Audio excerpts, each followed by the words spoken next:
my weapons. Yeah, I'm good with my weapons.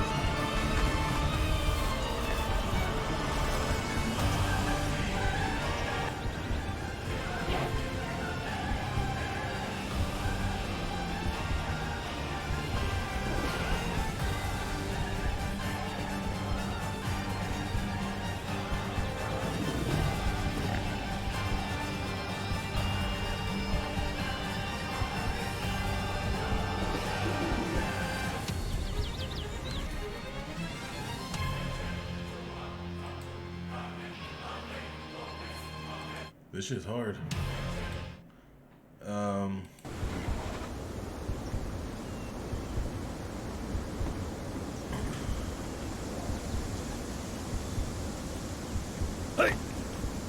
Okay. I got a bear with me. So bear with me. Oh, hell no. Is it getting dark again? What's up with these weather patterns?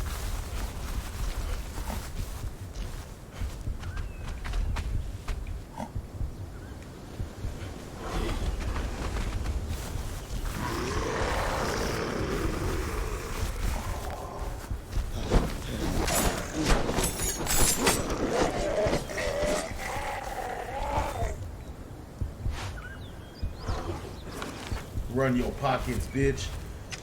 Alright, I had a plan. The plan is to go all the way around. I have to do it on foot.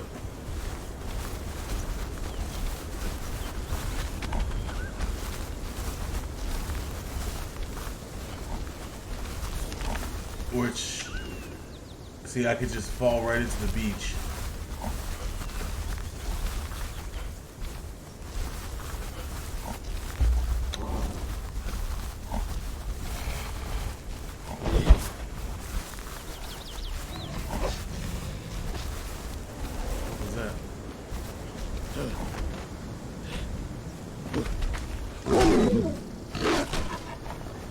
Move, bear, move.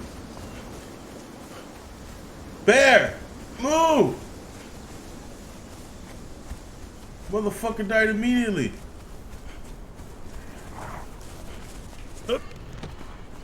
Okay.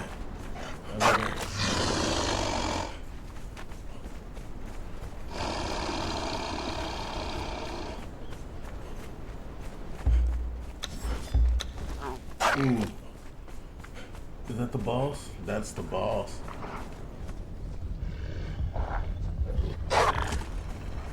That's like a dire wolf.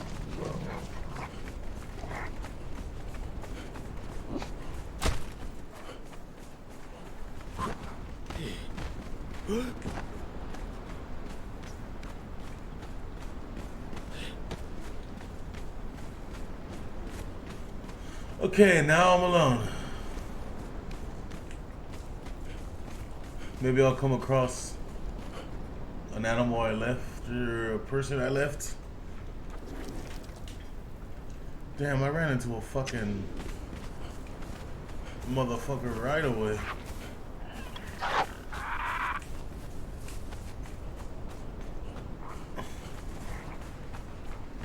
Holy fuck.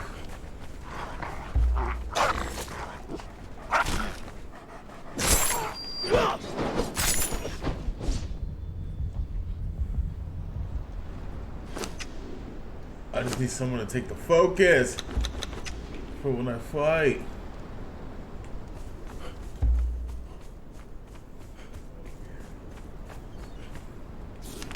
Stay along the beach. The beach is your friend.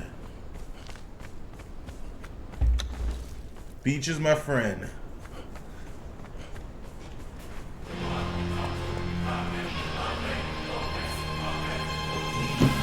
Okay. Oh, doggy. There's a lot of dogs on the beach, but we can handle that.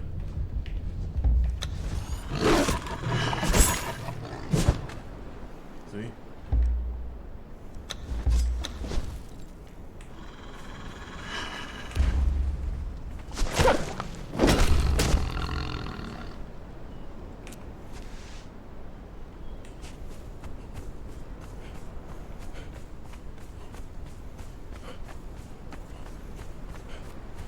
do a lot of running.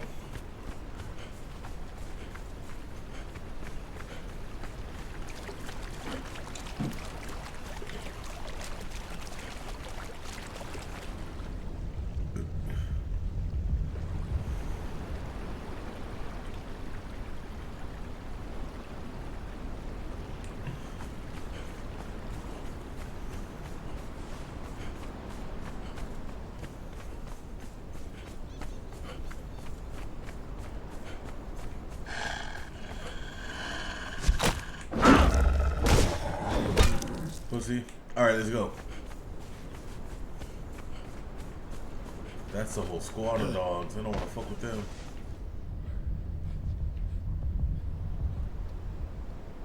Don't want to fuck with them right now.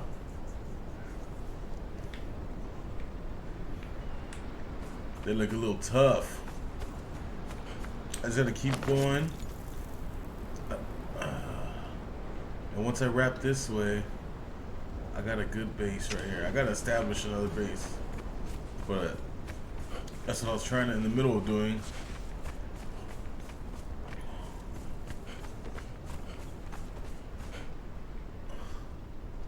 But I haven't found a good, like, I realized that spot where I put all my animals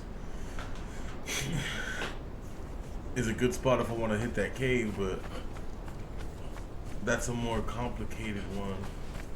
Who's over here?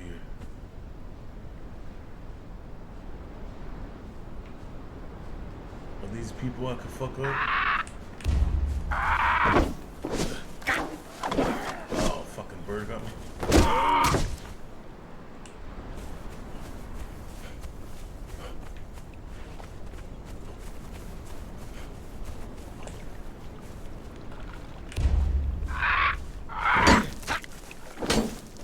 How the fuck am I missing it? Sundered.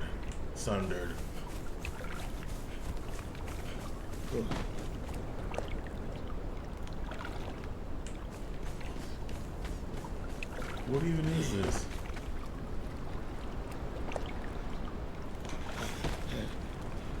How's there no people here?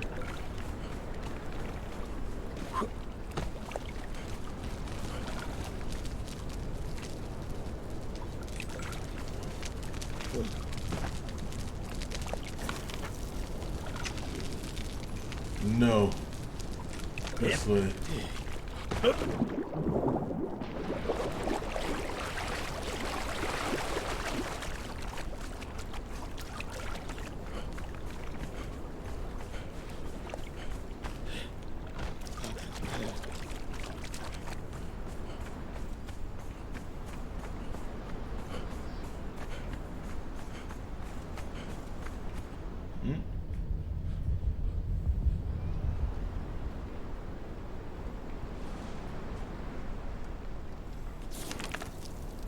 I'm not even halfway there yet. But we're making progress.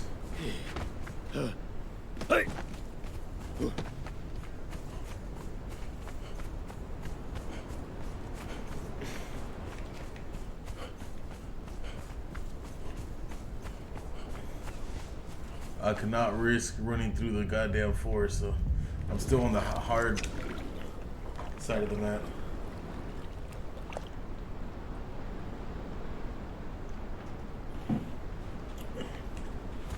Shit on this side of the map is treacherous. But the way Conan works is the beaches are usually the chill, no matter what side of the map you're on.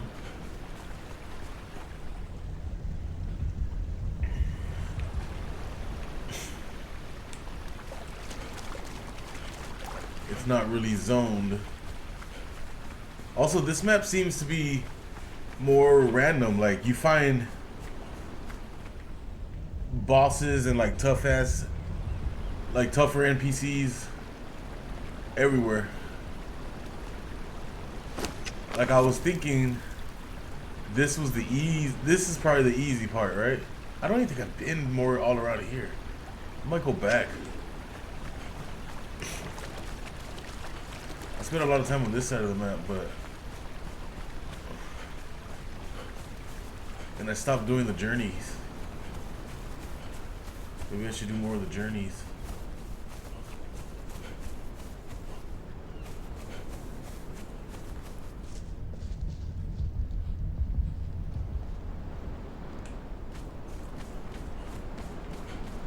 I've seen this, haven't I? Where am I on the map? Maybe not. Something goes wrong, could jump off. You're not gonna be any trouble.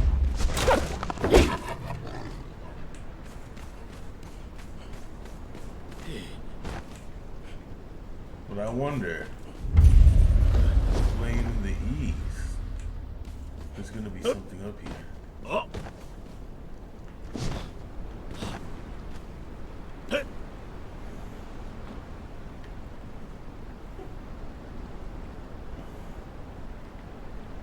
Also, I could get, I thought that was like a fire pit.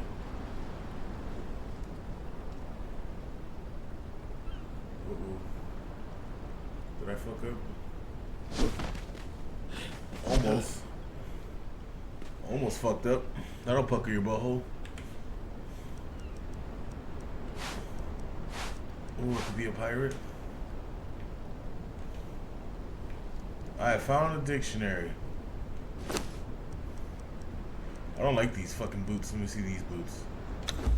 Arr, the pirate life for me.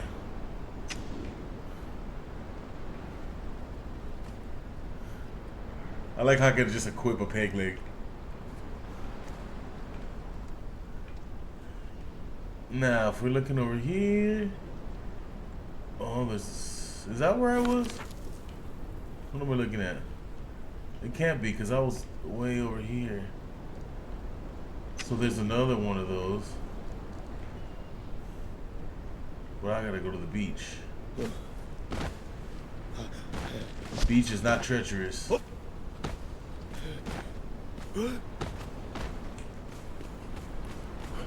Oh, the pirate's life for me. Are these one of those? Okay.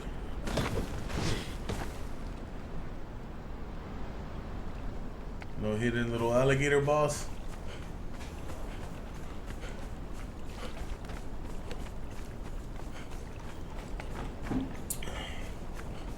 I've come to realize that this game is so much better than Ark. It's like it's so 7 Days to Die. Because even though like this game has some plot, but it's like open-ended and you can just really do whatever you want, like, but it still feels like it has a point, you know?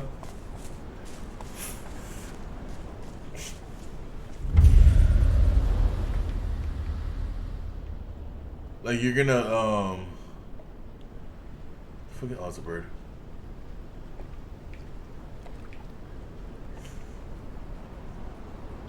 You're always gonna want to like discover shit in this game because there's all these, like, you're gonna want to build up so you could go and do a,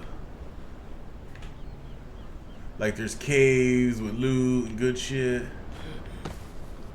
and those like dungeon, they added dungeons now, which is sick.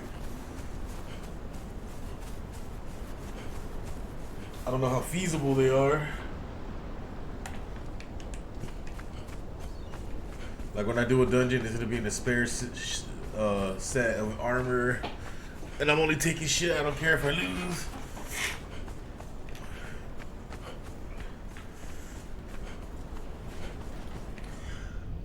And I might have to see if there's a way where I could override it and I could put thralls anywhere. Because playing solo, I don't think I'm gonna be able to do a lot of the dungeons without like multiple thralls.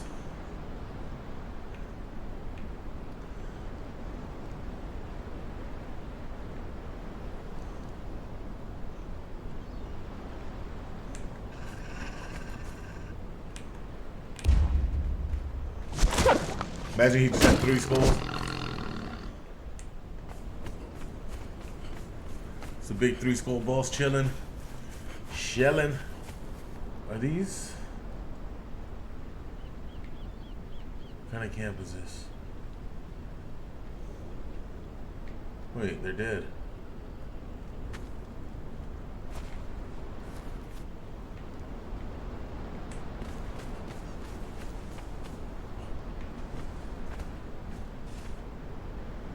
Oh, they all dead?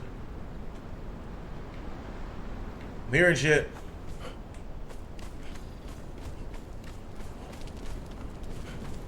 Who killed all these people?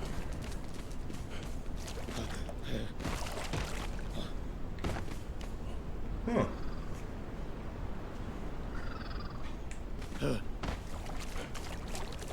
Well, since it's getting dark, and I found a free fire, is this like a thing?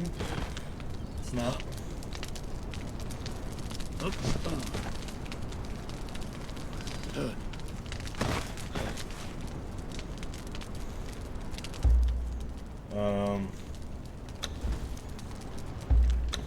Oh wait. That's so dumb. Like, just let me emote, bro. Stop.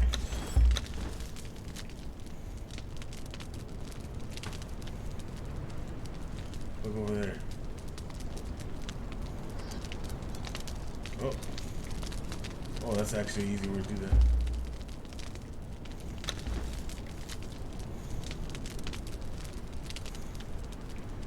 Ooh, that looks hard.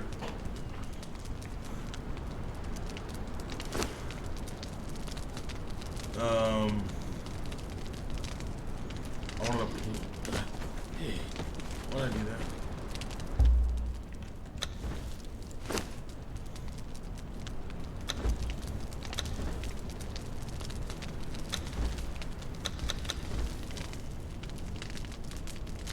Oh, I never cleaned these?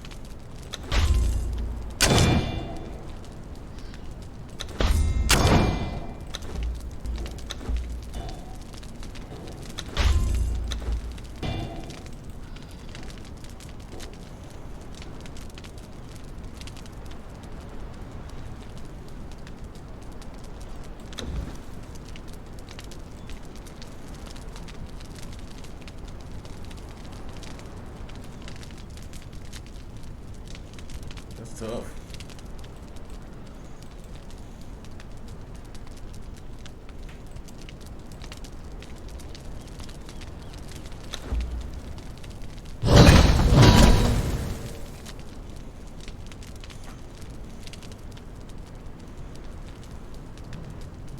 That's pretty sweet.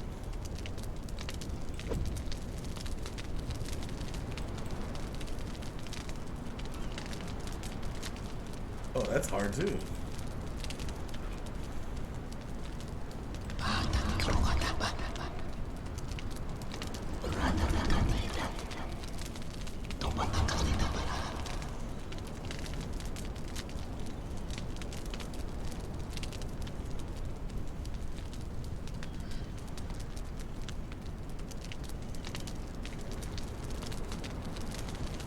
Damn, dead horse skin? Let's start grinding this game.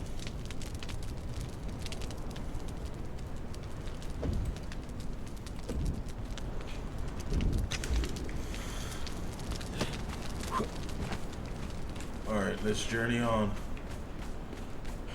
Burning daylight. Where's my shit? Alright.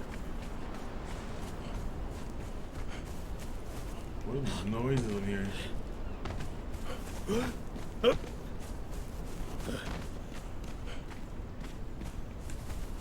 That motherfucker see me?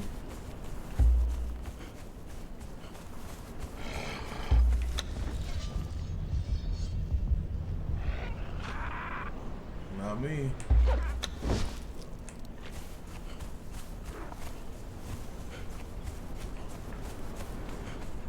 Hey. 360.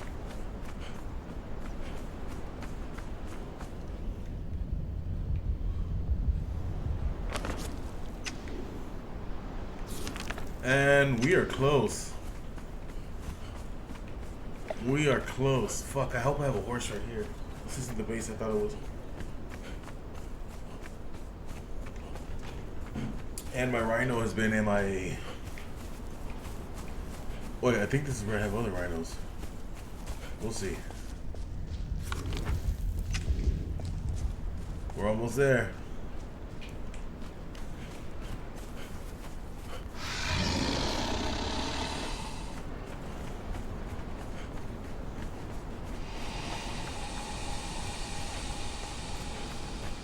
It's funny how the alligators can't swim.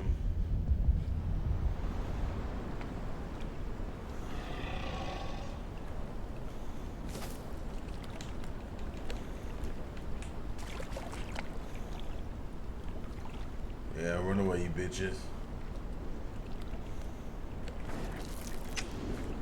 Yep, I recognize the island already. That's where I stole a bunch of people from.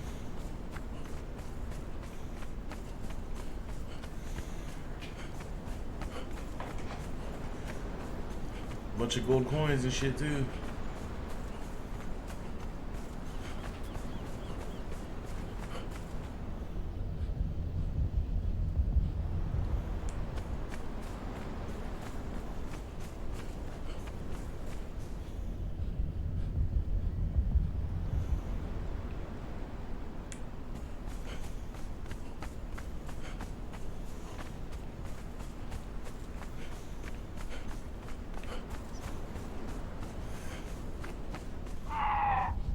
It sucks not having a horse.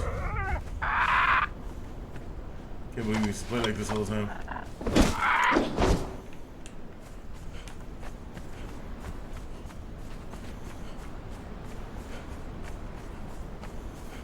Yeah, riding animals is a game changer, bro.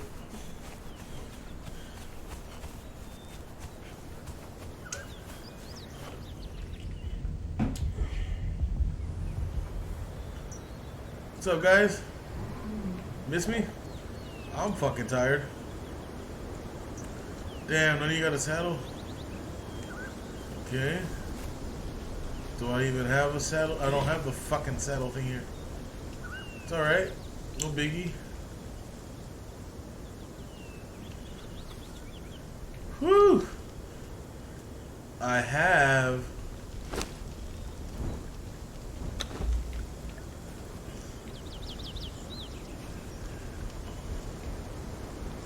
everything else.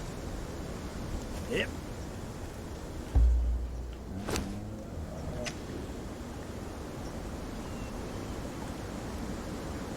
I need a saddle, Hey. which I'm pretty sure I don't have extras. Just fucking hanging around. But I do have stuff. Let's see. Let's take this, whatever the fuck else we're gonna need. But I got a bunch of shit in here. Not really. In here, nothing.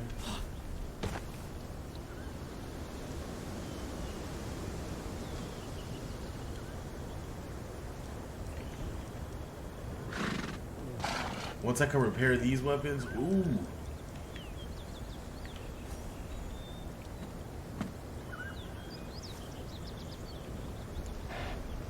I took all the shit from here. Forgot about that. I didn't leave any fucking iron and steel. I left a bunch of steel.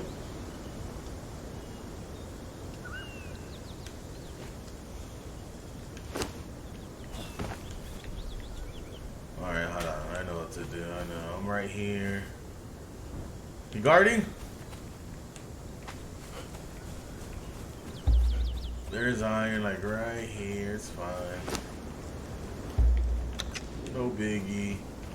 Where is this shit at?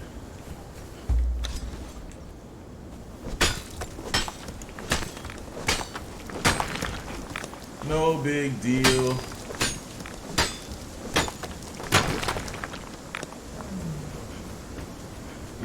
No big deal.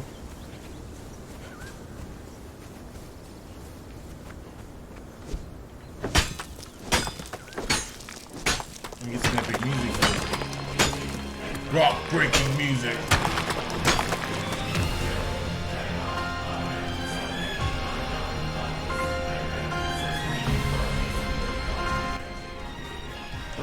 I feel like there's a fuck ton of birds right now.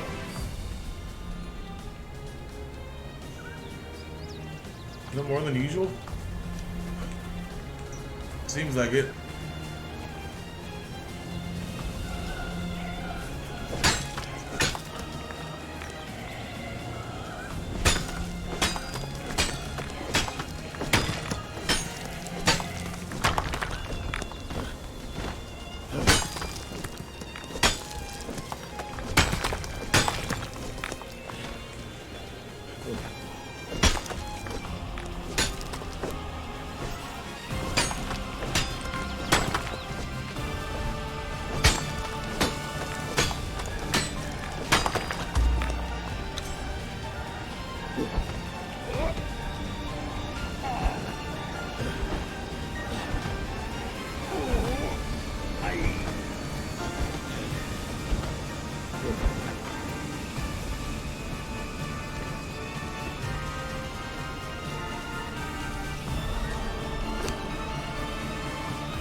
Oh, I forgot about the lizard baby. Hold on.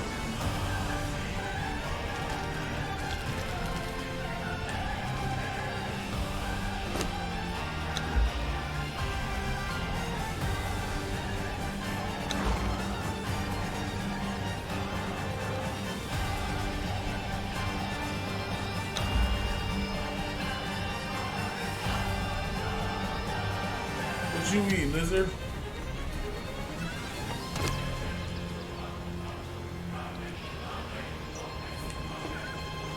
You a vegan?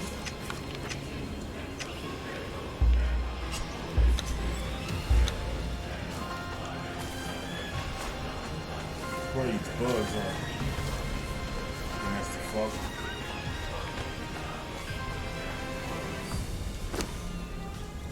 Let's try bugs.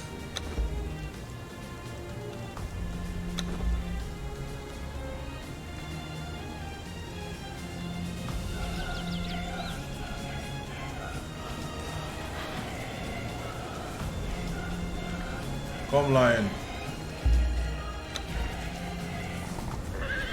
We hunt. There's a lot of trouble to go through for a fucking saddle.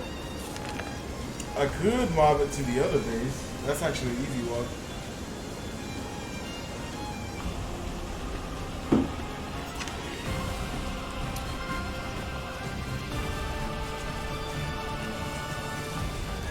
I know I have a horse over there.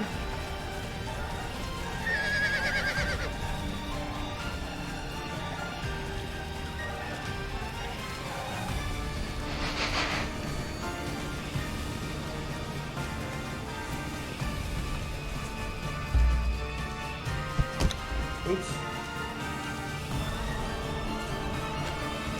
Watch over my ladies.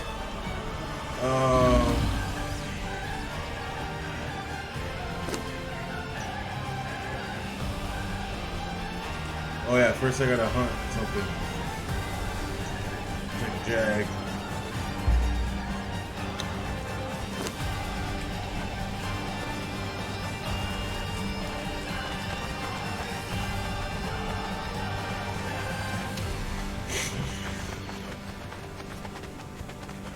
First we hunt.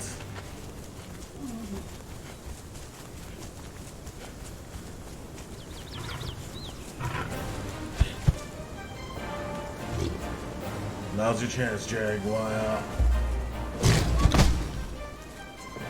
Shit on.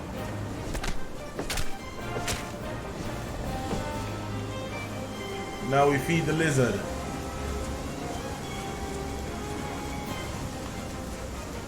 Now we feed the lizard.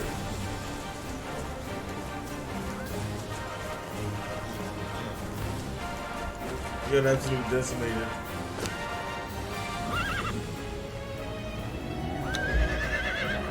That's what it is.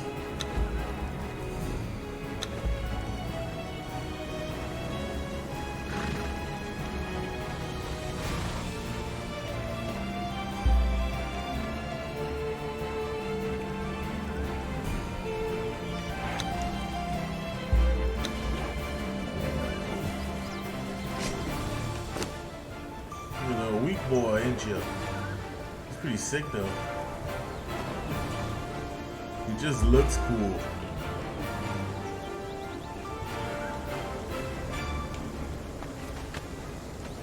Alright, Jaggy.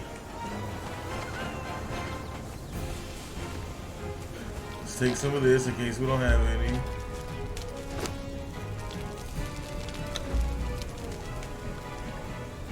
Let's go for a run. That's all I do is run around. I'm never gonna take my horse for granted again.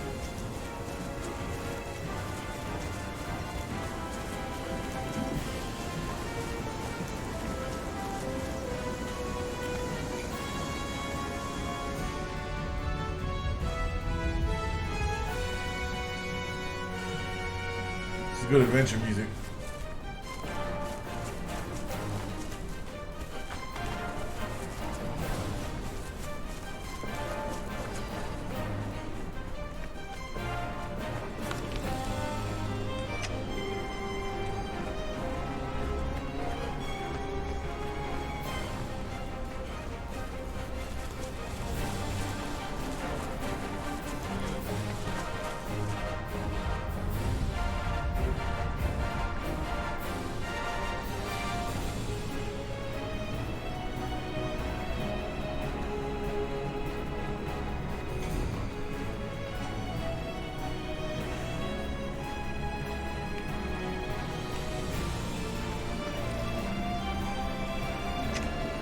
Okay, it's not that close.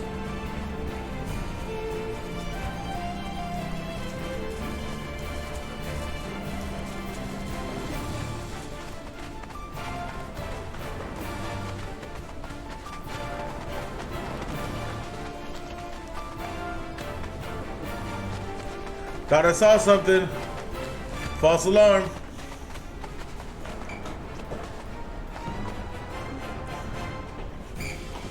Adjust the goddamn chair. Shit is not chairing. This chair is not chairing.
Fuck you. Oh, I forgot I had the Jaguar. Motherfucker was chasing me for a second. You gotta be careful, Jag.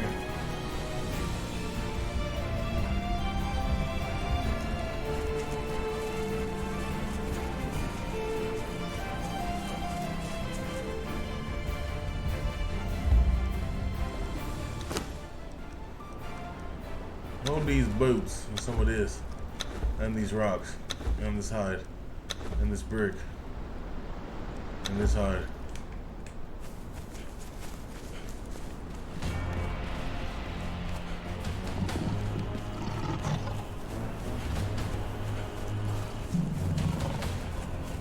Why are you growling like there's smoke? I don't see no smoke. Hey.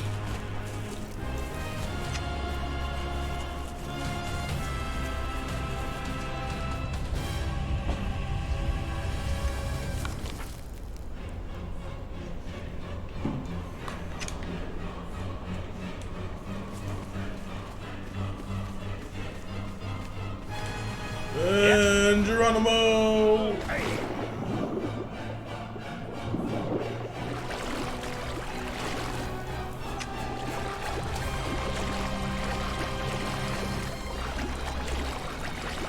They never added sea creatures.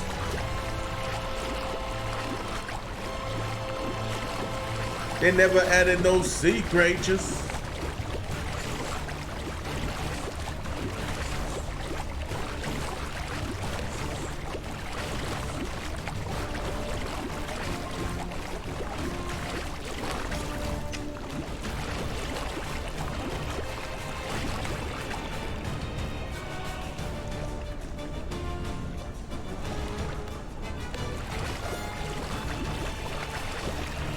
Jaguar said later. I don't be swimming, fool. Ain't that shit over? No. My base is over here, bro. Oh wait. I'm bugging. Oh no, I'm not.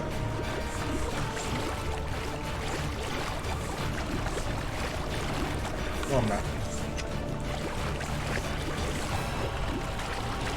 There better be a goddamn horse and saddle over here. I know I could craft one here though.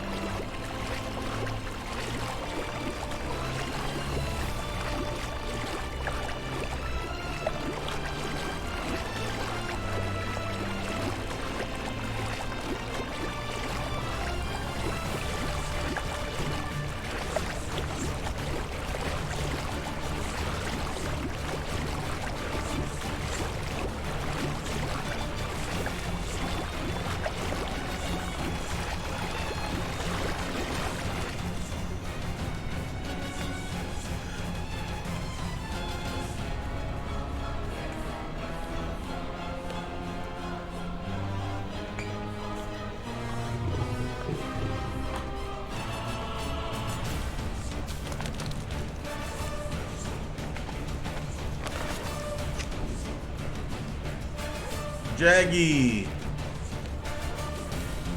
My shit is still yonder.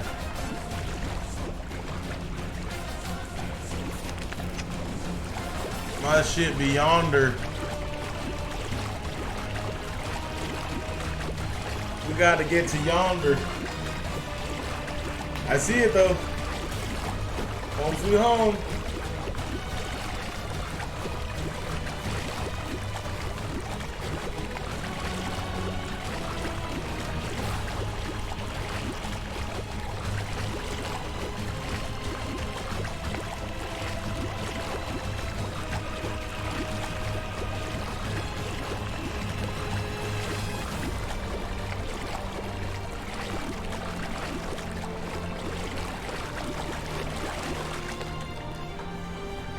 Yes, saddled up horse. But while I'm here, don't be dumb. Let's make a couple saddles.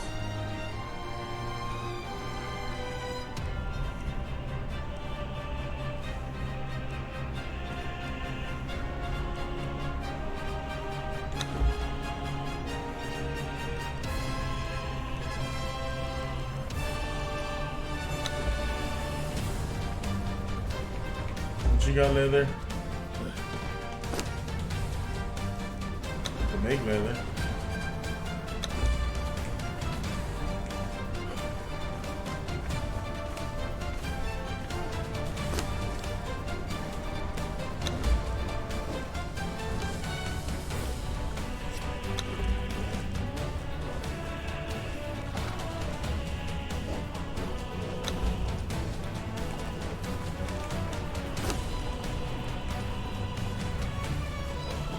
I'll have to go grab some Jaguars.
Who needs boots?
Get your dumb ass over here. Why is it the same button? So fucking stupid. Hey.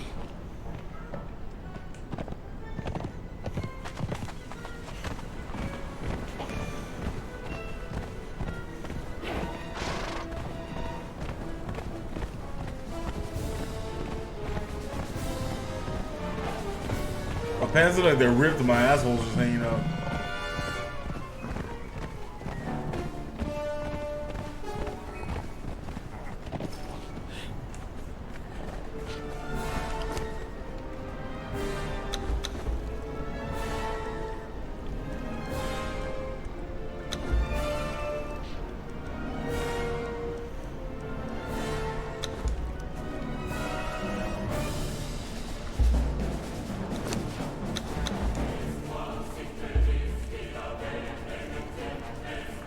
These are too important to leave with you.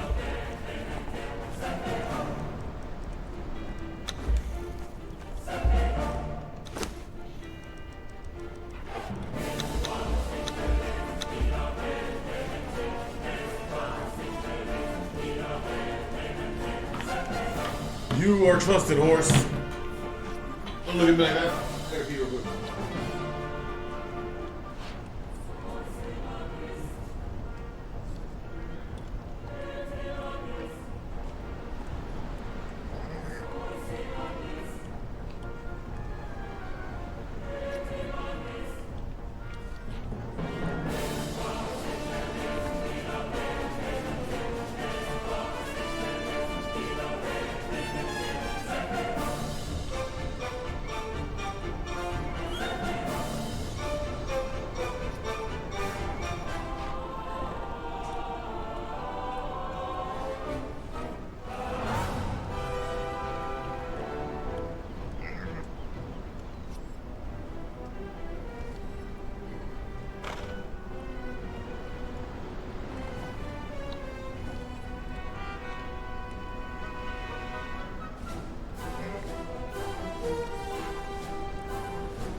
I want to go here. Haven't really done anything over there. Kind of want to know what that's about. Shit looks wild.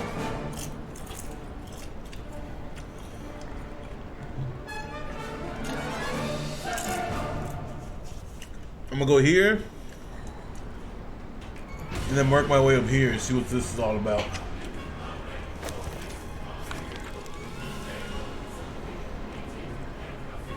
Where am I pointing to? So this is not. If I go up here, I think it's less treacherous. This is kind of treacherous, but it's more direct and faster. Will I go the shorter, more dangerous route, or the longer, possibly?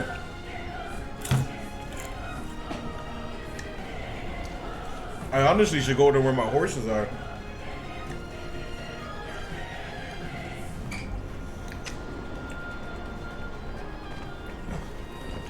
Because I have 2 saddles.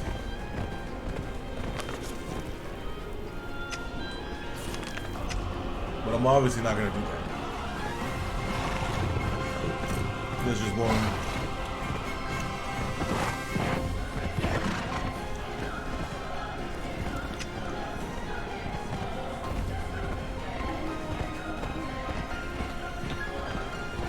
This shit about to get treacherous quick.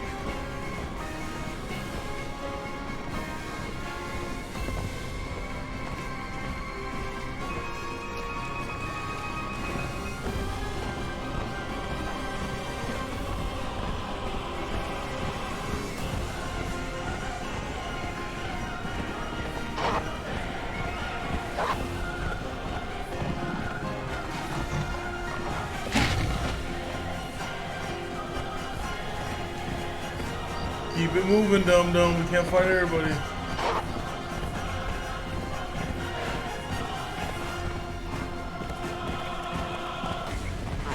Even if everybody wants to fight.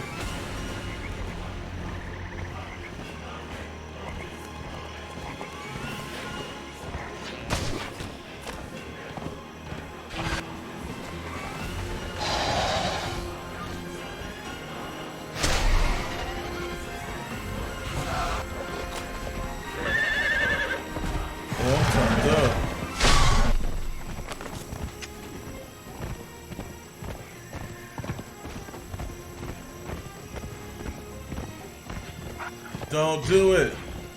It's too many fucking people.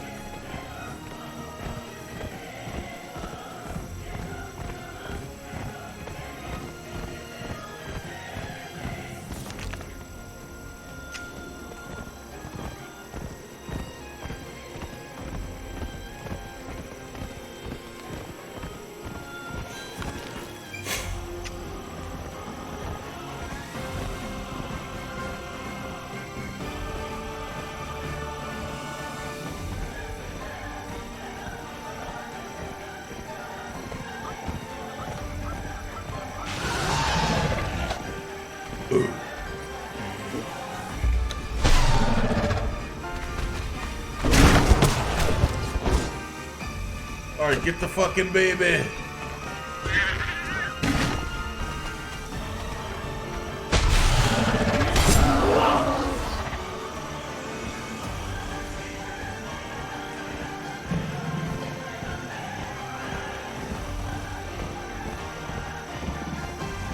How the fuck is it dark here? Oh, we're going the wrong way.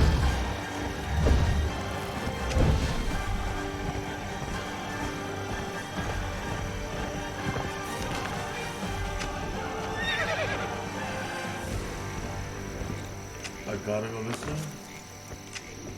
Fuck.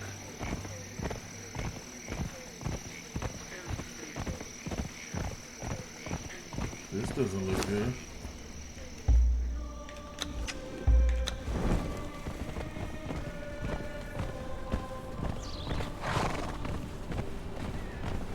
Why is it so dark over here?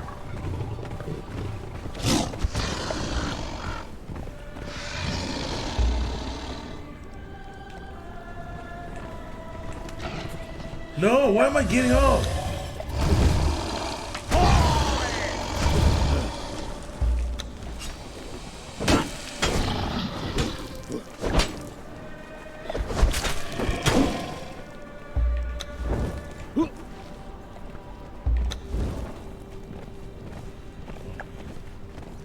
Not fucking with that right now.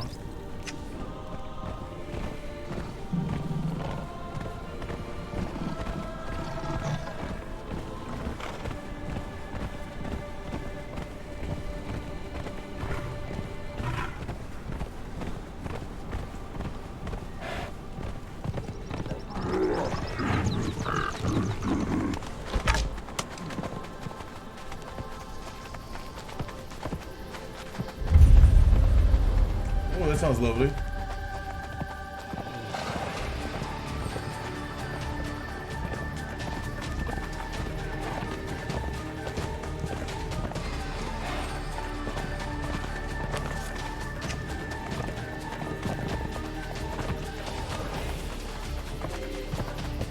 Oh, look at him. He's a big fella. He doesn't see me though.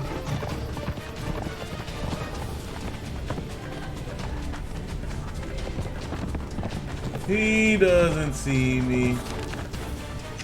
We're fine.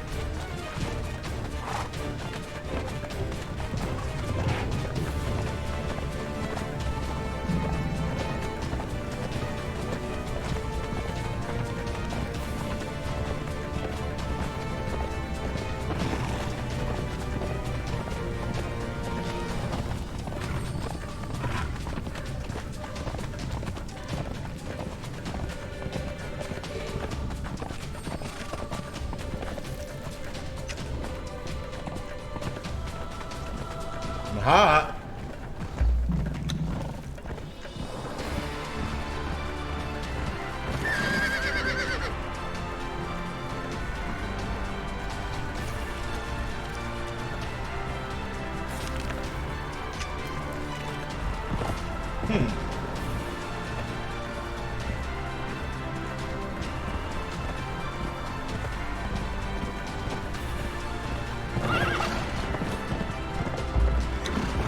I'm gonna have to just be hot because I gotta figure this shit out.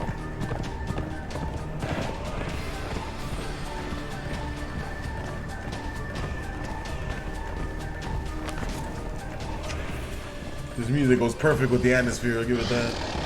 Fuck you. Don't fight! Oh, he's getting his ass beat. He's dead.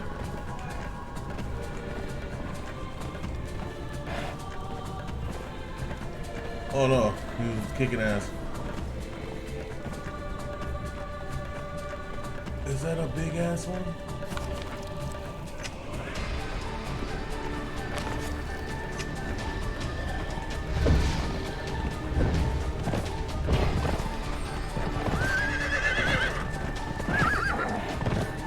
Get up!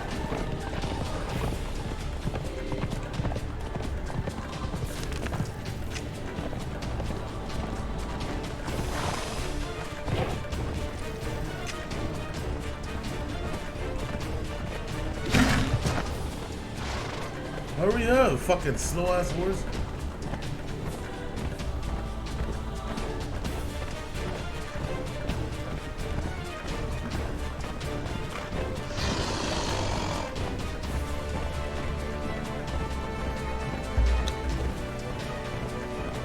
Is that area just perpetually fucking dark?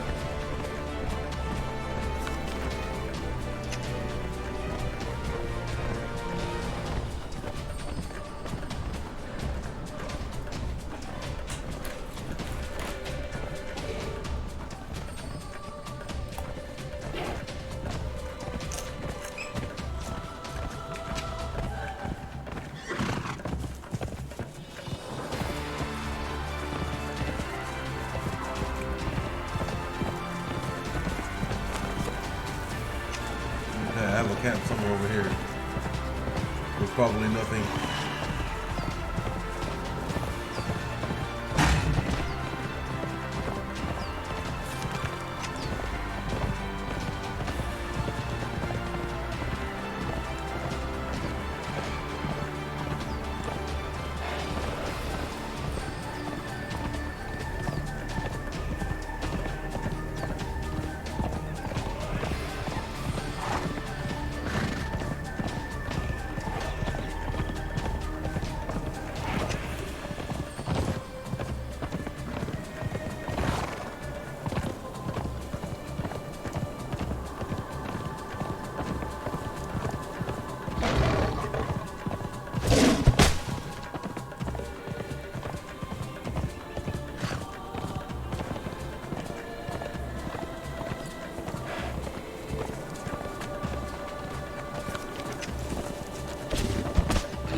Where in the fuck is this base? Oh wait, it's around.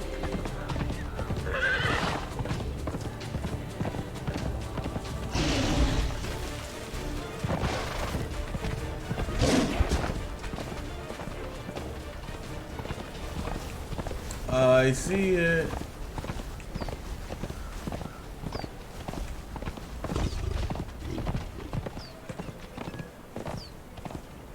What I like about this game too is you can figure out where shit's at by like all the.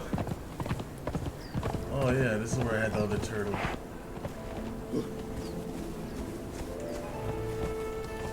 Get your ass over here, Jaguar.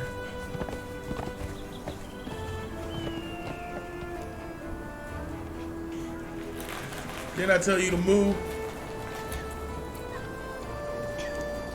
You shit on him though. Good for you.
Yeah, like overall,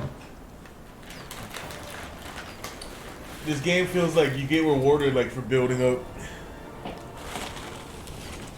When I got back into, I tried to play Ark again, and I recently discovered like, or rediscovered like why I didn't like that game as much.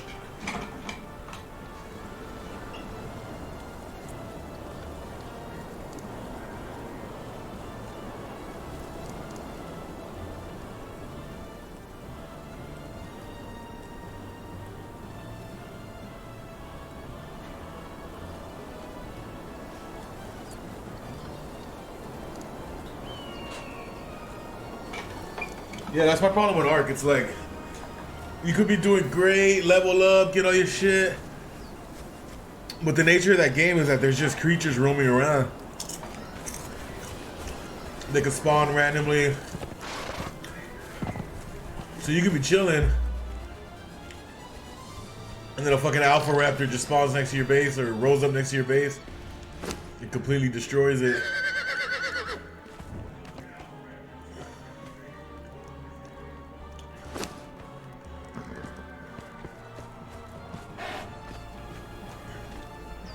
And then you're basically just assed out.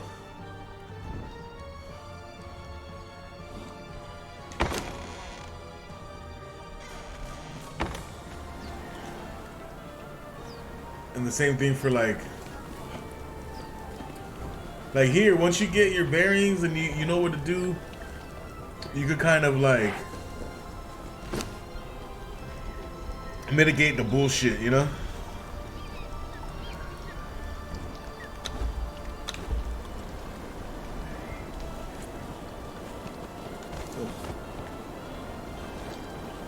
So I still gotta go back through here.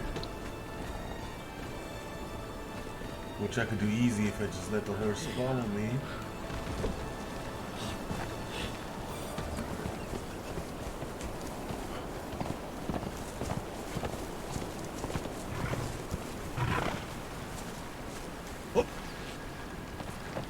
Actually, let me get some water system right here.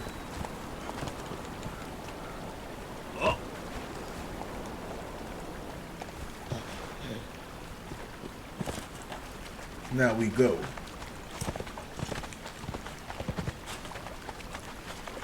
This is like where you start back here.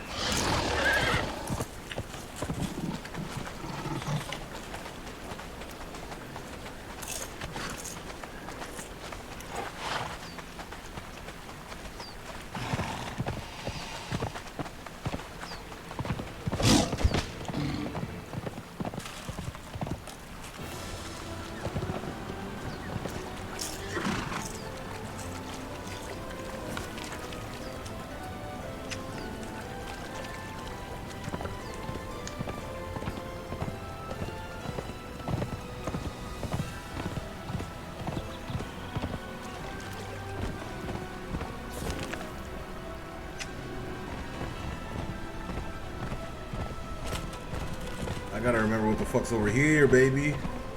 What is it?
Okay. I'll be careful about that.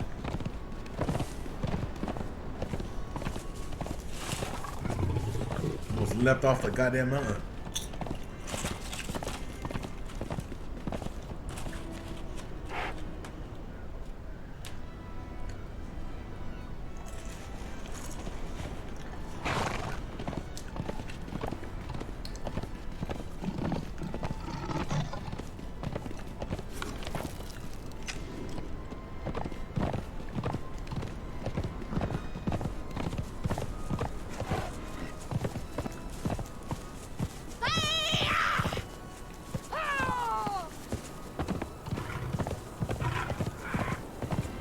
What are those?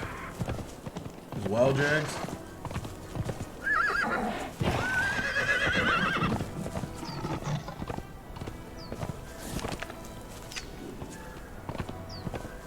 Okay.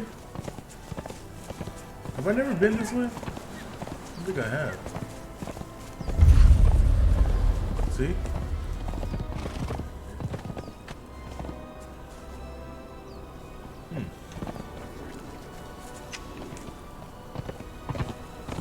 Why'd I assume this was gonna be safer?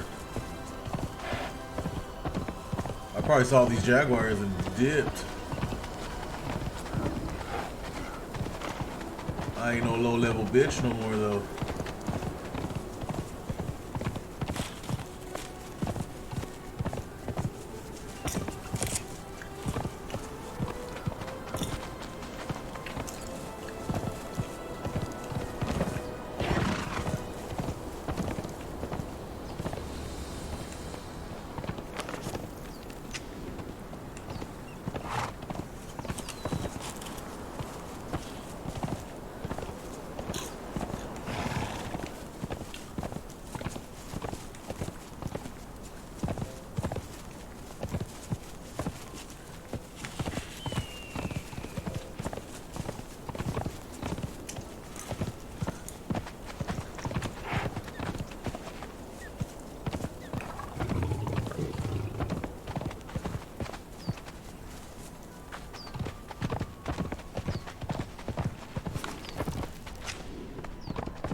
So it's just the island, huh?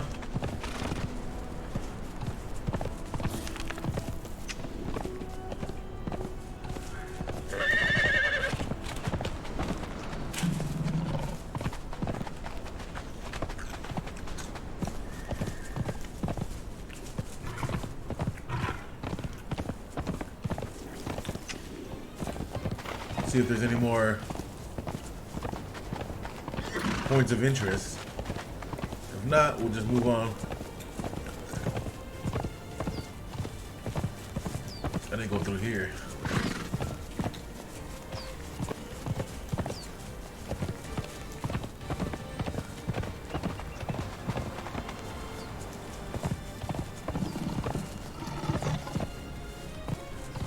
I was gonna say it's hard to believe they put this whole island with nothing really on it, but if you ever played the first map and swam out to those fucking islands, all you saw was like a blue ghost thing, which made you think all the islands had them, but pretty sure it was only like on one or two.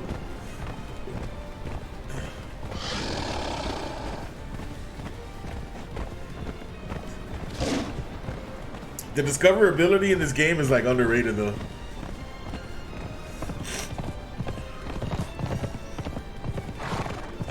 Like it's true exploration.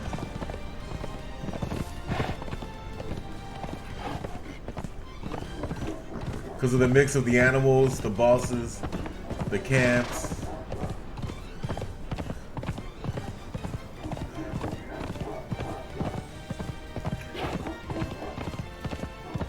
The biomes. I don't think I've seen a snow. I don't know if there's a snowy area here.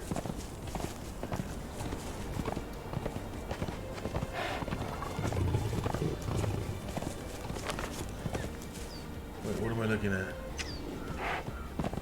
Oh, that's that camp. Yeah, I'm gonna take that camp. Let me make sure there's nothing cool over here.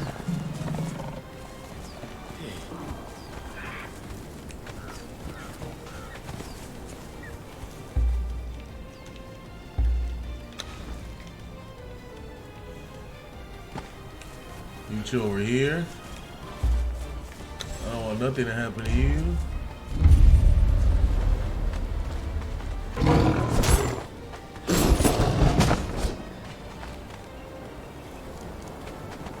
Witch Eye Lake. Wait, that's not my Jaguar.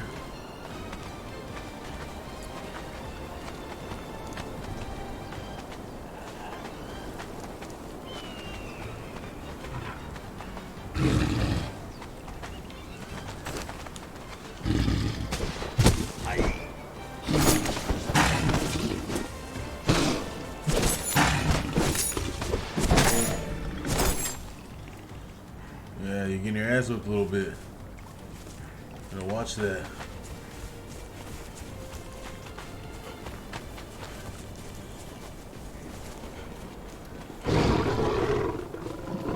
Oh, now this dude.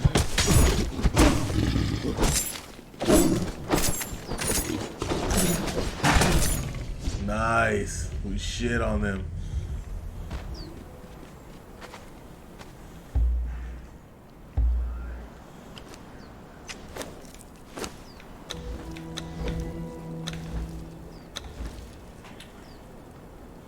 Mountain goats. Gather berries, skin corpses.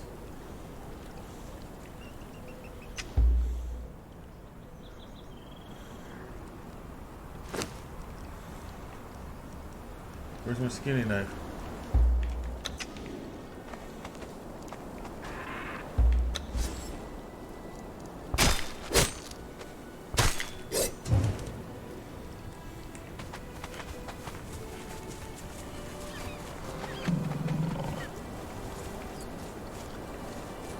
Dunham.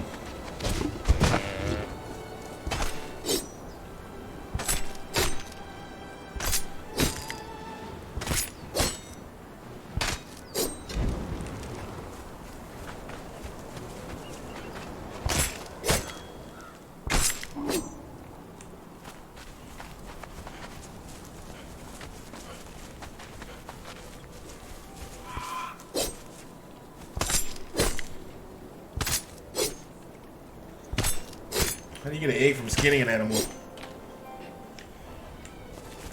What in the fuck just happened?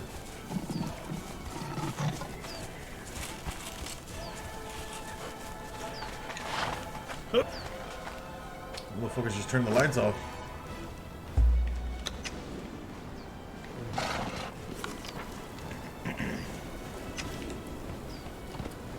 Where was that camp? Where would a camp?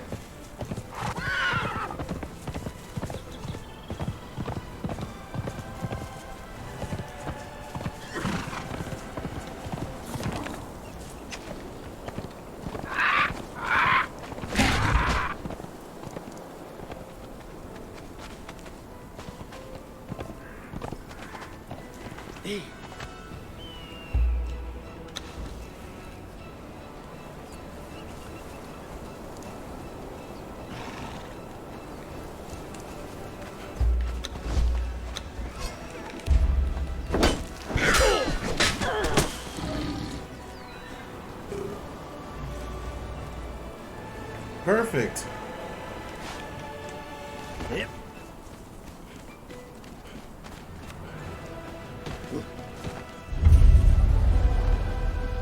Get that shit out of my screen. Oh! See? Didn't see a motherfucker that was right there?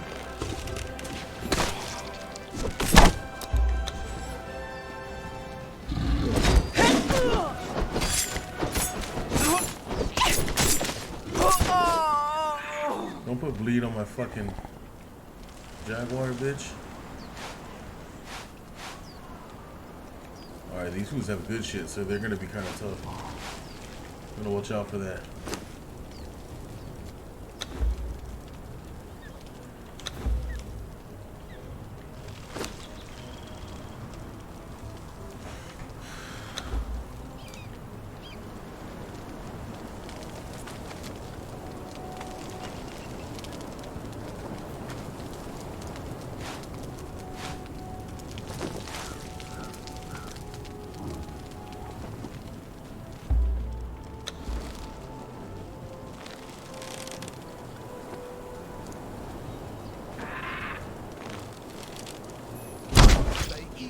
I saw something.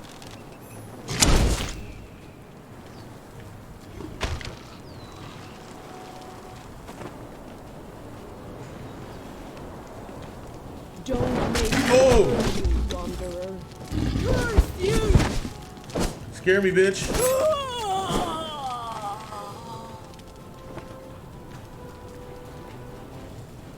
Call me a mongrel. Extremely rude.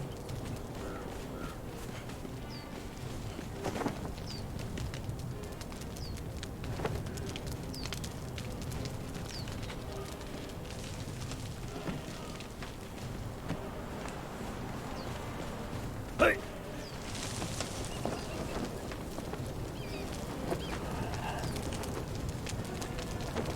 Yep. I gain knowledge. Yeah! I didn't even see you.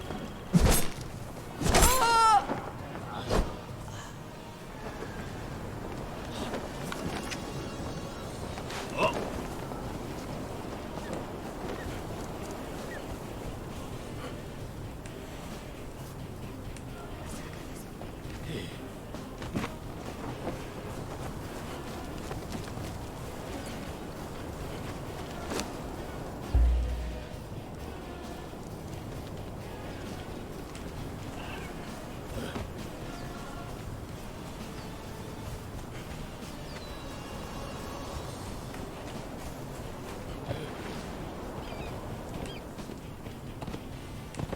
Let's go, bitch.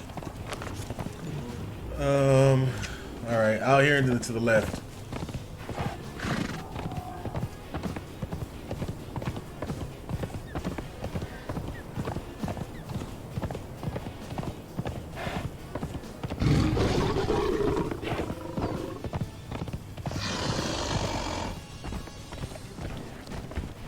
On the left.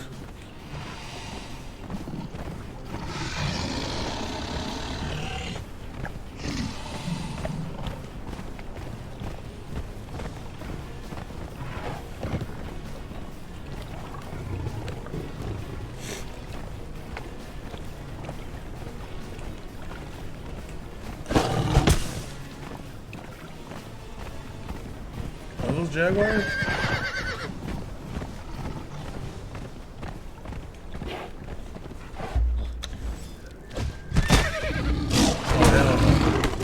Shit on him.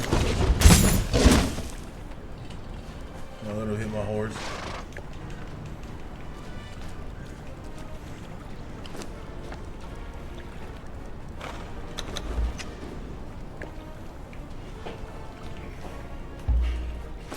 Where's my... What is this? Steel?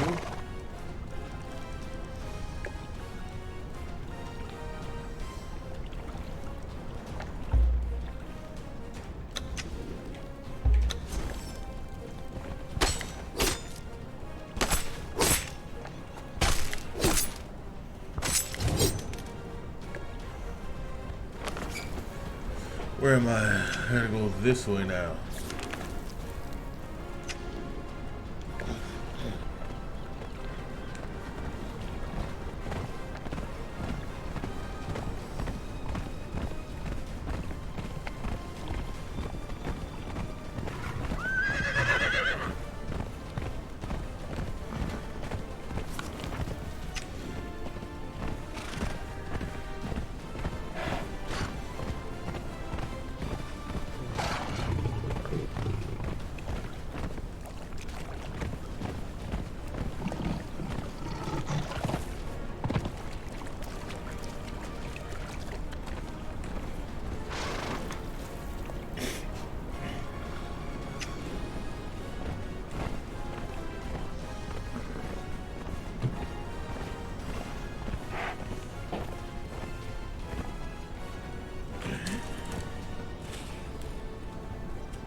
now in setup mode. I gotta set up this ring again, man.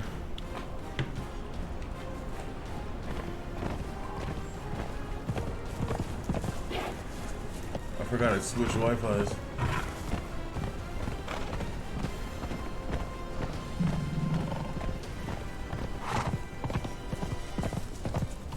Oh, fuck.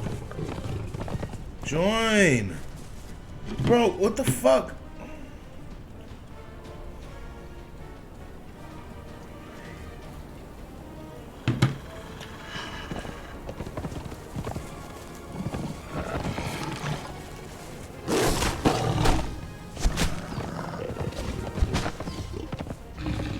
Now connected to the Ring app.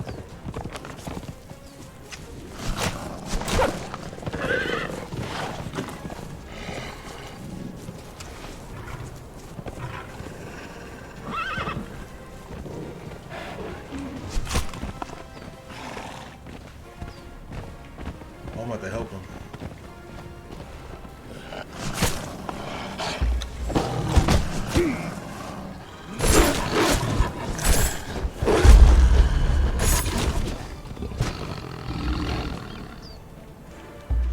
Now you're all getting skinned, you bitches.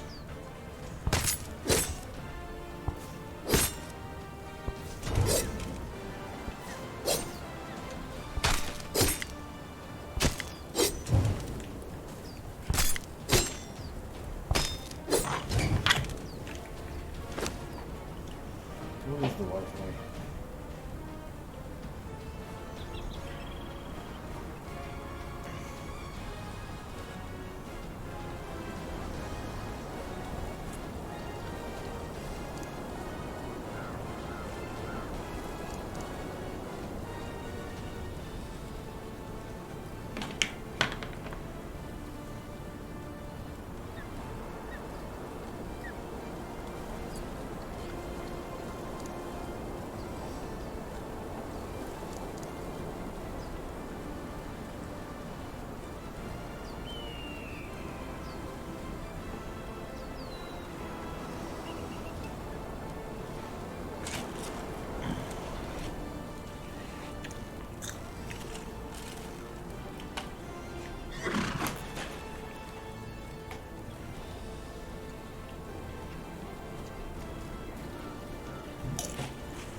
Connecting to Wi-Fi. Just a moment.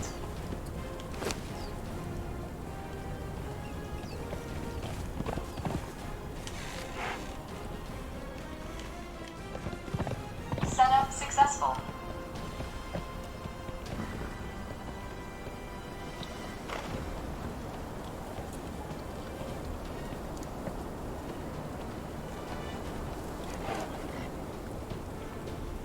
Why is it still offline? Oh, it's not. Okay.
Okay. Decent little base of operations.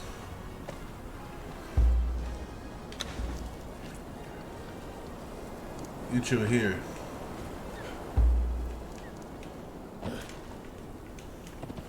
Oop.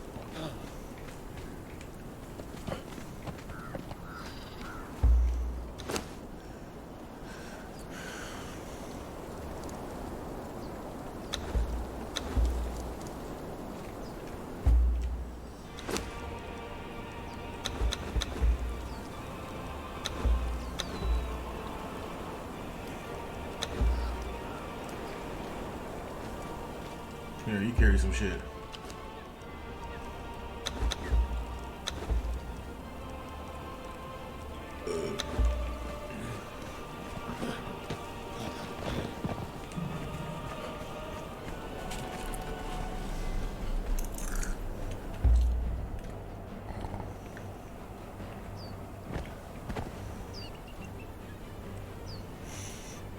Okay, there is a lot of people there.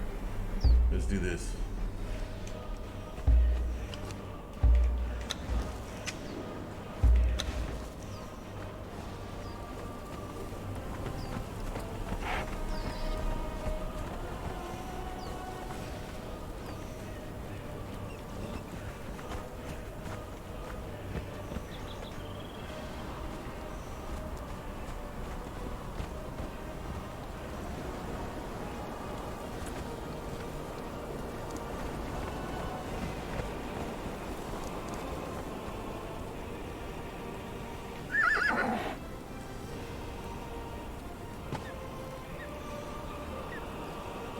Why are you fucking following me?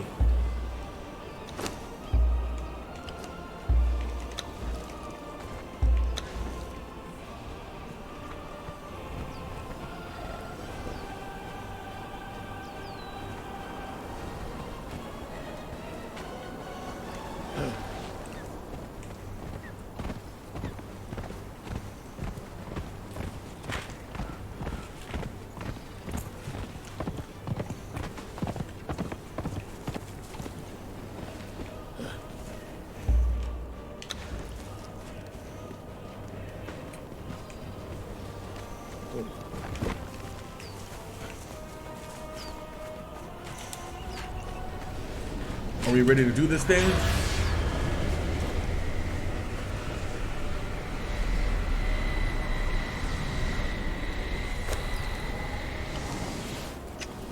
Not terrifying at all.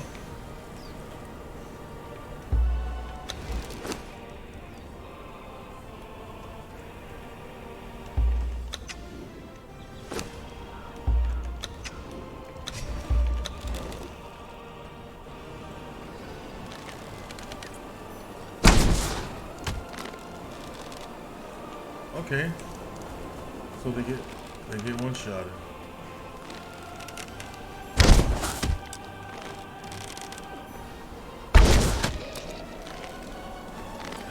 Probably should have tested that first. That is a person.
have more than one key?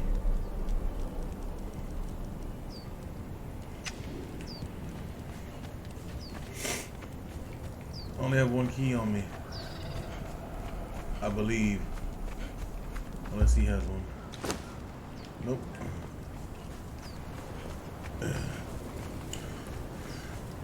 Only one key.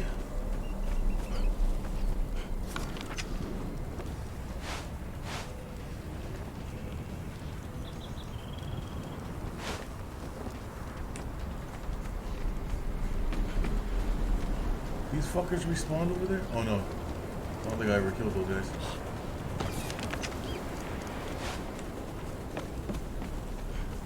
Tough news, tough break, guys. Oh shit. I can only rescue one of you guys. Oh, I didn't know you were a girl. My brother, my brother. Oops, I accidentally. Oh, fuck. What's up, bro? You mad? She even got a fucking decent weapon.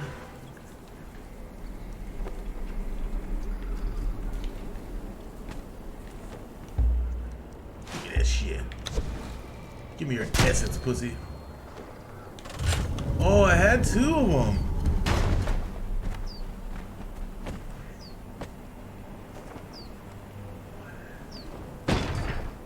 Come on, girl. I did have two keys. I thought I had a key already.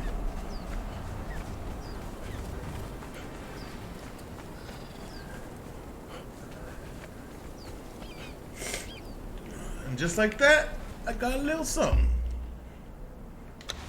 So it's actually easier to just rescue these fucking people than to fucking fight them and knock them out and drag them around. That's what's dope. You could get followers without having to have the Wheel of Pain. Like if you rescue these dudes, they just start following you.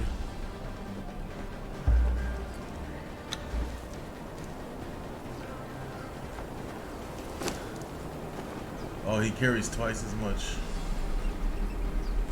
which still isn't a lot.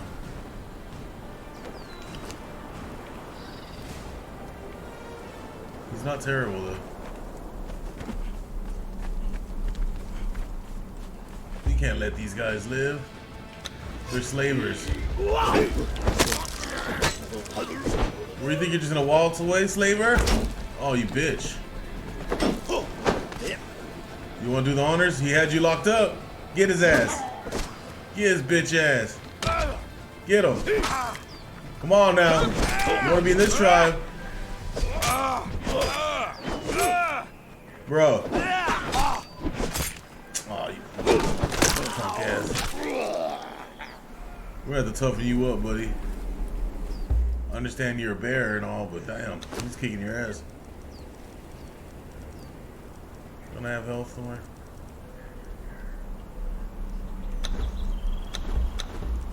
Take one of these and call me in the morning, bro.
helmet's tough.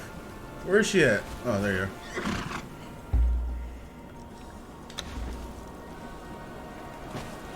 Don't I have better clothes right here? Or is that the other base? That was the base I was just at. We got shit over here.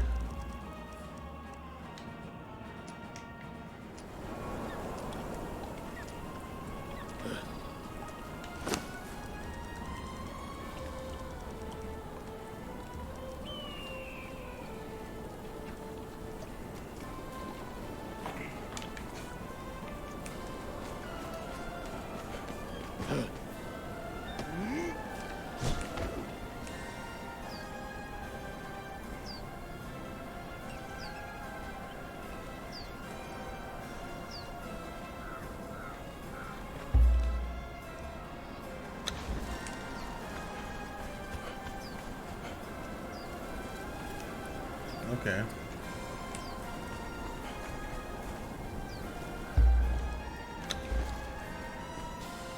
Black Panther, Wakanda forever.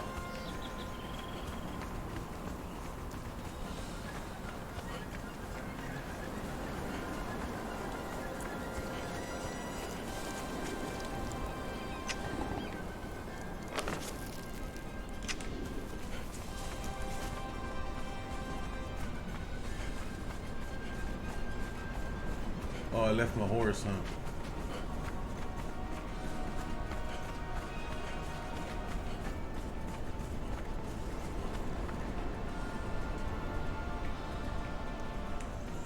Totally forgot the horse. I'm not running around like an idiot when I have a horse. There you go, Jag. Get you some. Come on, Panther. Get you some. Get you some. Nice.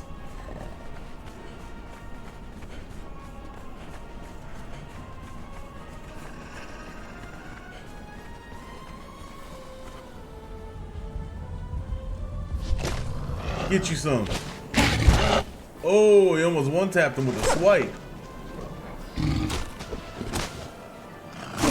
I'll finish him. What are you guys doing?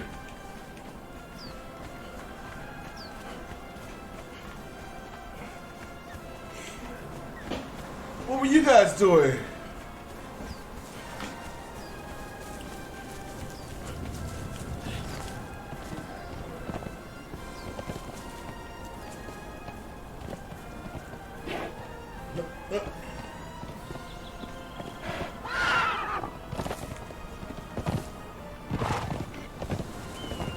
Okay.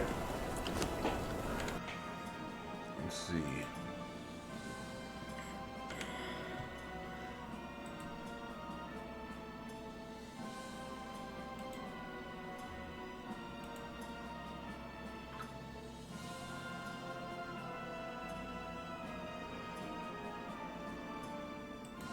Audio works. This is, let me see.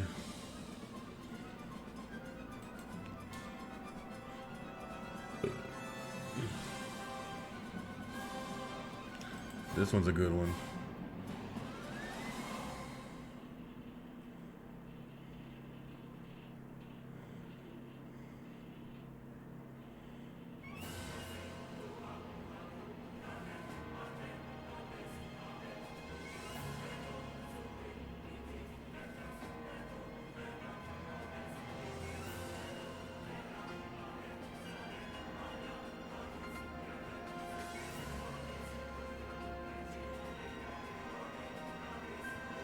The Donner Party. I want to see that. I want to hear that one. To the graphic nature of this story, listener discretion is advised.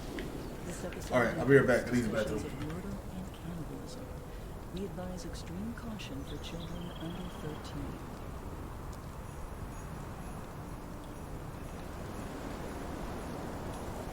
Christmas Day, 1846, Franklin Graves threw his life without wind. His impending doom didn't bother him much, but he worried about his two daughters sitting nearby. 9 days before, The 3 of them, plus 14 others, had made a desperate bid to save themselves. They'd hoped to walk out of California's Sierra Nevada mountain range, where a blizzard had trapped them without food. But the snowdrifts only grew deeper, and the group became stuck once again. Now they were starving and weaker than ever, and Franklin knew he didn't have much time left. As the edges of his vision faded to black, he felt like he was looking through a tunnel. He couldn't feel his arms or legs anymore. With the last of his strength, he turned to his daughters. He told them he was going to die. Then, as the story goes, he advised them to eat his body.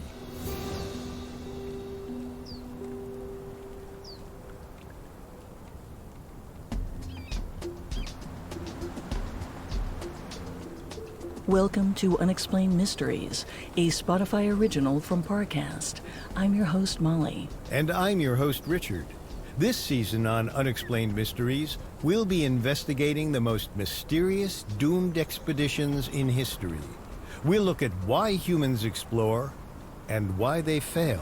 Today, we're following the Donner Party, a group of immigrants who failed to reach California in covered wagons in 1846. This is one of the most well-known doomed expeditions in American history, but there are several key mysteries that survive to this day. Disappearances, murder, and poor decision-making led to tragedy, but not for everyone. Thanks to the survivors, we know almost exactly what happened to the Donner Party, but we still don't know why. So we're asking, why do some survive in the face of certain death? We have all that and more coming up. Stay with us. This episode is brought to you by Carvana. You know what's better than a chilling mystery? Carvana. They're in the business of driving you happy. And with the widest selection of used cars under $20,000, you're bound to find a car that you'll love. They even offer customizable financing, so you can plan your down and monthly payments. To shop thousands of affordable vehicles, download the app or visit Carvana.com. Tap the banner or click on this episode's page to learn more. Availability may vary by market. This episode is brought to you by CVS. The holidays can be so hectic. That's why CVS has hundreds of gifts under $20, including popular kids' toys, stocking stuffers, and gift cards. Plus, free in-store pickup to make this holiday season a little easier. That means more time to chill with your favorite podcast, or just do nothing. Ah, happy all the days from CVS. Tap the banner now for details. Six-time Tony Award winner Audra McDonald, the Broadway debut of legendary playwright Adrienne Kennedy, Ohio State Murders, directed by Tony Award winner Kenny Leon, now playing on Broadway for a limited engagement. Get tickets before they're gone. The United States expanded its territory in the mid-1800s, sparking a wave of westward migration. The Pacific coast beckoned many Americans living in cramped cities and small farms to open wide lands of what would soon be Oregon and California. All these homesteaders had to do was cross over 2,000 miles of mostly uncharted and difficult terrain. There were terrible blizzards in the winter and tornadoes in the summer, diseases and wild animals everywhere, and no hospitals. 1 in 10 migrants died on the trail west, about 65,000 people over 2.5 decades. That was enough death to leave a tombstone every 150 feet from the Mississippi River to the Pacific Ocean. This was why westward pilgrims almost never went alone. They banded together with other families and groups to form massive wagon trains. This way, they could share medical supplies and food in emergencies and fend off the occasional attack from local indigenous populations. The trains were like small nations and even had elected leaders and constitutions. On May 12, 1846, one of these huge wagon trains departed from Independence, Missouri. There were about 500 wagons in the line, comprising dozens of households, complete with babies, grandparents, and hired hands. Among these were 2 large families from Springfield, Illinois, the Donners and the Reeds. The Donner clan was led by a pair of middle-aged brothers, George and Jacob. Between them, they had a dozen children. The Reeds, led by James and his wife Margaret, had 4 children and Margaret's elderly mother along for the ride. Both families also had hired help to drive the wagons and manage the cattle. In case you're losing count, just between the Donners and Reeds, there were over 30 mouths to feed every day. And like all migrating families, they had to carry all their food, supplies, and everything else they had in their creaky wagons. The most common type was called a prairie schooner. It was just a bit smaller than a modern pickup truck and could hold as much as 2,500 pounds. Often, each heavy wagon was hitched to as many as 6 oxen. These cattle were the wagon's engines, and they needed grass and water for fuel. Every single ox was expensive, so to keep the weight down, many migrants walked alongside their wagons for the entire 2,000-mile journey to the Oregon Territory. Needless to say, they couldn't move quickly, but the trek was still exhausting. According to Ethan Rarick, author of Desperate Passage, the Donner Party's Perilous Journey West, the Donner and Reed wagon train was traveling around 15 miles a day. Think of a daily half marathon plus change. And from the get-go, the May 12th wagon train had problems. The families should have ideally departed a few weeks earlier, in mid-April at the latest, when it would be easier to find consistent grasses for the oxen. The later a wagon train left, the more likely they were to still be on the road when cold weather arrived in early fall. Winters could be fatal in the Rocky and Sierra Nevada mountain ranges, but many immigrants were inexperienced city folk who didn't recognize dangerous weather or terrain until it was too late. Which may be why George Donner's wife, Tamsin, was optimistic when they first set out. She even wrote to her friends back in Independence, "The trouble is all in getting started." For the first month or so, she was mostly right. There was only one loss. Margaret Reed's mother passed away just over 2 weeks after their departure. But new problems were brewing. Because of all their heavy cargo, the group moved at a sluggish pace, often less than 2 miles per hour.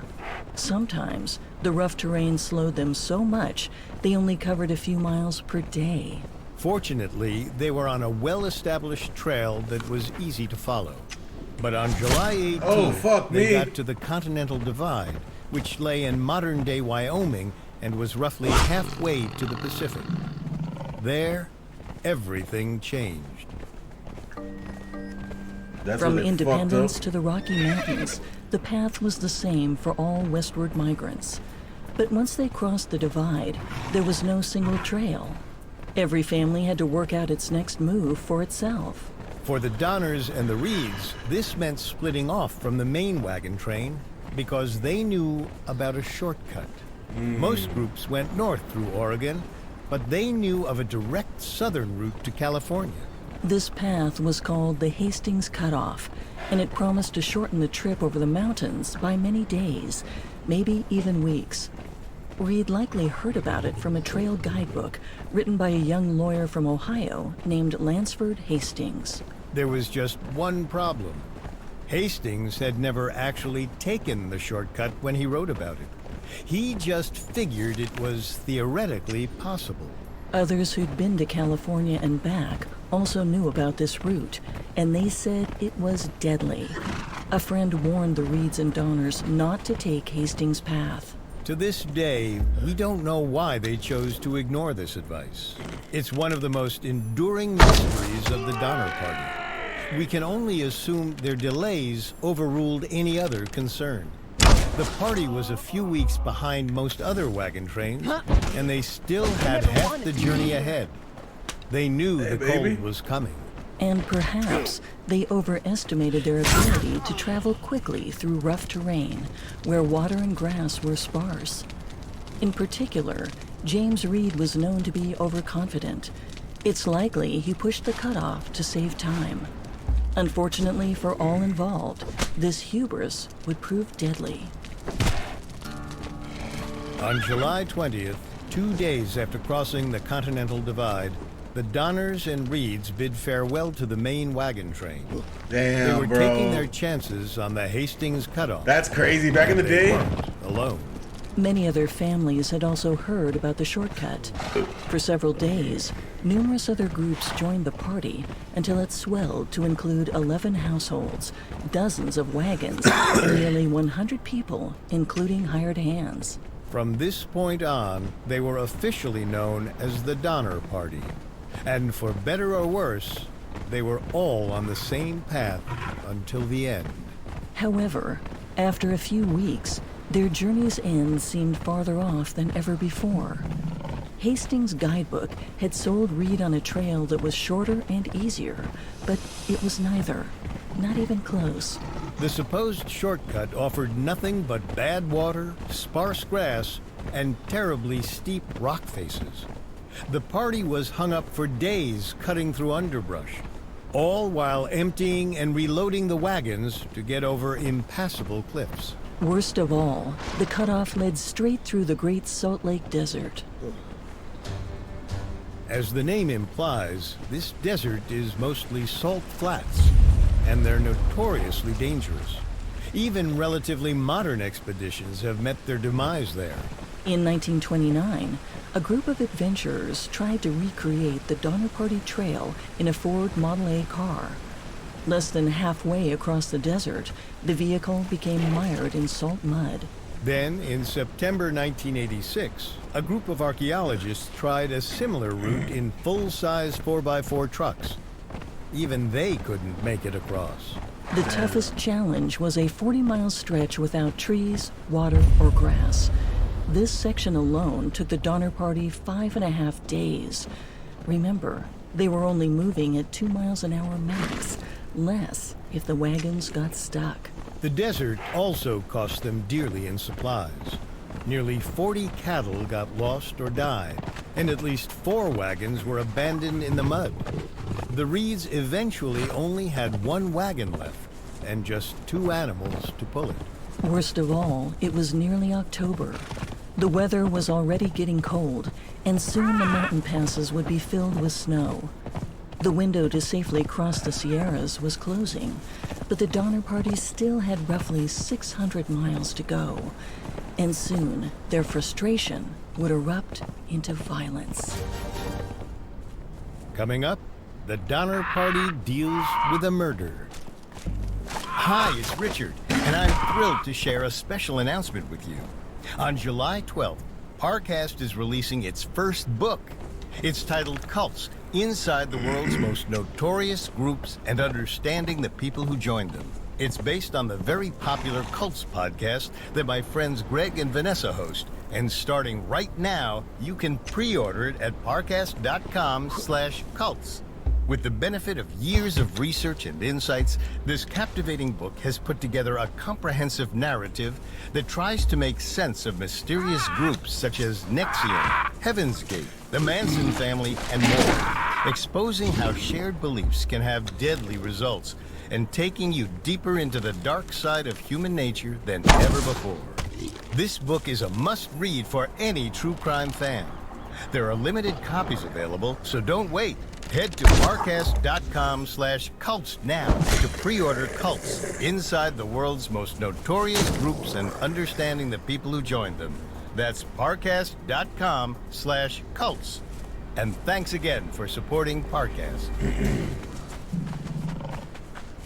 This episode is brought to you by ZipRecruiter. If you're hiring, you probably know how challenging the hiring process is, especially when you're trying to find an effective recruiter. Now back to the story. After several difficult weeks in the desert, the Donner Party finally reached Nevada's Humboldt River on September 26, 1846. They were back on the trail to California, but the Hastings cutoff had taken a terrible toll. The party was now a full month behind schedule. And while the weather was getting colder, tempers were growing hot. Many travelers blamed James Reed for the foolish decision to take the Hastings cutoff. Though the party was still traveling west together, there was little camaraderie between the wagons. Many families avoided each other, refusing to trade supplies or food. There was a pervasive feeling that in the event of an emergency, it was every household for themselves. On October 5th, a week after reaching the main trail, the wagons hit a particularly steep passage. A driver named John Snyder had a hard time getting the animals and vehicles up the hill. Nobody knows for certain how, but the wagons abruptly slipped and collided. There was a sudden shout and a crunch of wood. The oxen got tangled, and tempers flared again. The eyewitness accounts vary on details, but at some point, Snyder and James Reed exchanged words, and then threats. Some say Reed's wife Margaret stepped in. Others suggest Snyder swung first. We don't really know how the chaos unfolded or why, but we do know Snyder clobbered Reed with his whip. Then Reed pulled a knife and stabbed Snyder to death. The killing brought long-standing tensions to a boil. A German immigrant named Louis Kesselberg thought Reed should be hanged then and there. But pioneer William Eddy and his family sided with the Reeds. And the Graves family, who cared deeply for Snyder, were ready to abandon the whole party. The arguments swirled until they reached a compromise. James Reed was to be banished. He accepted the sentence, mounted a horse, and rode off ahead on the trail. The party's morale was at an all-time low, but the tragedies were just beginning. At one point, a 60-year-old Belgian immigrant sat down by the side of the trail to rest. Nobody offered him help since he'd been slowing down for days thanks to his aching, swollen feet. The party kept moving, and he was never seen again. As the pioneers continued along the river, local raiders stole or killed cattle. In one night alone, 19 oxen went missing, and a few days later, another 21. Some families, like the Eddies and the Graves, had so few animals they couldn't even move their wagons. They had to abandon them and bury their possessions to be recovered later. The Donner Party was hemorrhaging supplies, but the missing cattle made for a bigger problem. The lost animals could have been slaughtered for food if the situation turned desperate.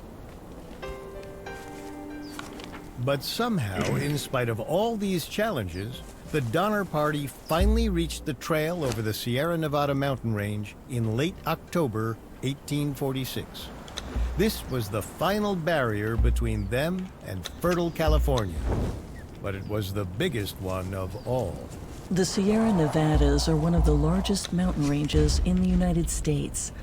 Almost entirely within California's modern borders, they have more than 500 peaks that rise above 12,000 feet.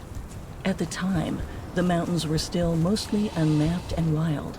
There were only a few known trails over the rugged terrain. But still, travelers' spirits lifted. The Donner Party had only about 100 miles to go on their 2,000-mile journey. They climbed toward the Truckee River, which ran along a pass through the mountains. However, the weather was getting colder. In October, Sierra temperatures often dropped below freezing. Water buckets froze and frost covered the wagons overnight. Sudden storms were a constant threat. Then, a week later, the snow arrived. Within days, snowdrifts several feet tall dwarfed the Truckee River. They slowed some families down, while others pushed on ahead, unconcerned about their mired companions. I gotta run in there.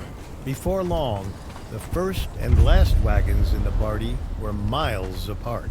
Finally, on October 31st, the lead wagons reached Truckee Lake. They were almost over the mountains, but the final stretch was a grueling 1,000-foot ascent. The snow was still falling, and had been for 8 days straight. So much had already come down, the trail ahead was completely blocked. No matter how they dug at the snow and ice, they couldn't break through. It seemed the Donner Party had no choice but to hunker down for the winter. Except they did have a choice. They passed a wide forest meadow 35 miles back and 1,500 feet lower in elevation. In the dead of winter, every foot of altitude matters. The lower you are, the warmer and drier it is. But the Donner Party was already heavily delayed, and their new homeland was just over the pass. Turning back and walking in the wrong direction, even for a mere 35 miles, must have been unthinkable. Not only that, they didn't know how to navigate the Sierras. They might have believed the snow was just a bad storm and would soon melt. But it didn't. More kept falling. Ultimately, we don't know why the Donner Party chose to stay at Truckee Lake. It must have seemed like as good an option as any. They even found a tiny, dilapidated cabin on the shore that previous immigrants had abandoned. The 9-person Breen family, one of the first wagon train households to arrive, moved into the cabin immediately. The other groups constructed their own cabins nearby. As the majority of the parties settled near the lake, the Donner family had been split from them geographically. The Donners were actually 7 miles behind the other families. They set up a camp at a spot called Alder Creek. In both locations, most of the party were children. More than half were under 18, and over a dozen were younger than 5 years old. For the first few days in camp, their laughter echoed through the silent falling snow. However, as the weeks passed, supplies grew scarce.